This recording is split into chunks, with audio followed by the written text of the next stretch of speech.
ഇനി സെക്രട്ടേറിയറ്റിന് മുന്നിലേക്കാണ്.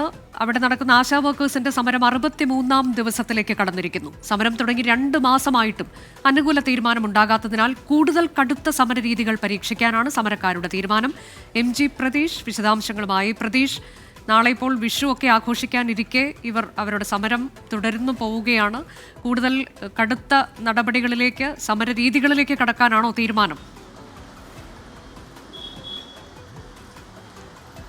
അനുജ, തീർച്ചയായും. കാരണം ആശാ വർക്കർമാരുടെ സമരം 63-ാം ദിവസത്തിലേക്ക് കടക്കുകയാണ്. അവർ മുന്നോട്ട് വച്ച പ്രധാനപ്പെട്ട ആവശ്യങ്ങളൊന്നും തന്നെ ഇതുവരെയും സർക്കാർ അംഗീകരിച്ചിട്ടില്ല. അതുകൊണ്ട് തന്നെ ഈ സമരം അവസാനിപ്പിക്കാൻ നിലവിൽ ആശാ വർക്കർമാർ തയ്യാറല്ല. ശക്തമായ സമര പരിപാടികളുമായി മുന്നോട്ട് പോകാനാണ് നിലവിൽ ആശാ വർക്കർമാരുടെ തീരുമാനം. ഇന്ന് വൈകിട്ട് ഇതുമായി ബന്ധപ്പെട്ട ഇവർ യോഗം ചേരുന്നുണ്ട്. ഈ യോഗശേഷമായിരിക്കും അടുത്ത സമരത്തിൻ്റെ ഘട്ടം ഇവർ പ്രഖ്യാപിക്കുന്നത്. എന്തായാലും ഇവർ ഉന്നയിച്ച ആവശ്യങ്ങൾ നടപ്പാക്കും വരെ സമരത്തിൽ നിന്ന് പിന്നോട്ടില്ല എന്നുള്ള നിലപാട് തന്നെയാണ് ആശാ വർക്കർമാർക്കുള്ളത്. കാരണം അതിൻ്റെ സൂചനയായാണ് ഇന്നലെ വലിയ പൗരസംഗമം ഇവിടെ നടന്നിരുന്നു. സാംസ്കാരിക പ്രവർത്തകരും മറ്റ് വിവിധ മേഖലകളിലുള്ളവരും ആശമാർക്ക് പിന്തുണ അറിയിച്ചുകൊണ്ട് ഇവിടെ ഈ സമരപ്പന്തലിൽ എത്തിയിരുന്നു. അതുകൊണ്ട് തന്നെ ഈ സമരം കൂടുതൽ ശക്തമാകുമെന്ന കാര്യത്തിൽ മാറ്റമില്ല. എന്തായാലും ഇന്ന് വൈകിട്ടാണ് ആശമാർ യോഗം ചേരുന്നത്. ഈ യോഗശേഷമായിരിക്കും ഇനി ഏത് തരത്തിലുള്ള സമരപരിപാടികൾ അവലംബിക്കണമെന്ന കാര്യത്തിലൊരു തീരുമാനം ഉണ്ടാകുന്നത്. വലിയ തരത്തിലൊരു പ്രതിഷേധം കൂടുതൽ വ്യാപിപ്പിക്കാൻ തന്നെയായിരിക്കും ആശമാരുടെ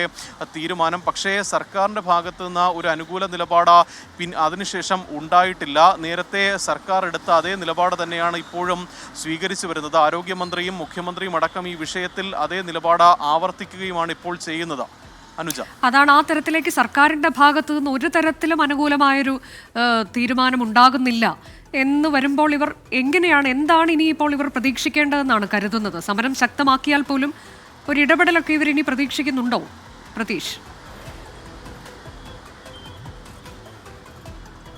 അനുജ, ഈ അവസാന നിമിഷവും അല്ലെങ്കിൽ ഈ സമരം 63 ദിവസം പിന്നിടുമ്പോഴും ആശാ വർക്കർമാർ പ്രതീക്ഷയിലാണ്. കാരണം അവർ മുന്നോട്ട് വച്ച ആവശ്യങ്ങൾ സർക്കാർ കേൾക്കുമെന്നൊരു പ്രതീക്ഷ അവർക്കുണ്ട്. പക്ഷേ സർക്കാരിൻ്റെ ഭാഗത്ത് നിന്ന് അത്തരത്തിലൊരു നടപടി നമ്മളും അറിയുന്നില്ല. അല്ലെങ്കിൽ ആ ഒരു അനുകൂല നിലപാടിലേക്ക് സർക്കാർ പോകുന്നുവെന്ന സൂചന നമുക്കും ലഭിക്കുന്നില്ല. കാരണം ഈ സമരം തുടങ്ങി പല ഘട്ടങ്ങളിലായി തന്നെ സർക്കാർ കടുത്ത നടപടികളിലേക്ക് കടന്നിരുന്നു. കാരണം ഈ ജോലിയിൽ പ്രവേശിക്കാത്തവർക്കെതിരെ ഉള്ള നടപടികളിലടക്കം സർക്കാർ കടന്നിരുന്നു. അത്തരത്തിൽ ഈ ഒരു സമരം അനാവശ്യമാണ് എന്നുള്ളൊരു നിലപാടായിരുന്നു സർക്കാരുമായി ബന്ധപ്പെട്ടുള്ള കേന്ദ്രങ്ങളും ഒക്കെ തന്നെ സ്വീകരിച്ചത്. തങ്ങൾക്ക് ചെയ്യാൻ കഴിയുന്ന തരത്തിലുള്ള എല്ലാ കാര്യങ്ങളും ആശമാർക്ക് ചെയ്തു എന്നതായിരുന്നു ആരോഗ്യവകുപ്പും അറിയിച്ചിരുന്ന കാര്യം. പക്ഷേ തങ്ങൾ മുന്നോട്ട് വച്ച ആവശ്യങ്ങൾ വളരെ ന്യായമാണ്. ഓണറേറിയം വർദ്ധിപ്പിക്കുക എന്നത് ന്യായമായ ആവശ്യമാണ് എന്നുള്ള നിലപാടിൽ തന്നെ ആശമാർ ഉറച്ചു നിൽക്കുകയാണ്. അതുകൊണ്ട് തന്നെ ഈ ന്യായമായ ആവശ്യങ്ങൾ അംഗീകരിക്കും വരെ പോരാട്ടം തുടരും എന്ന് തന്നെയാണ് ആശമാരുടെ തീരുമാനം. അത് ഏതറ്റം വരെയും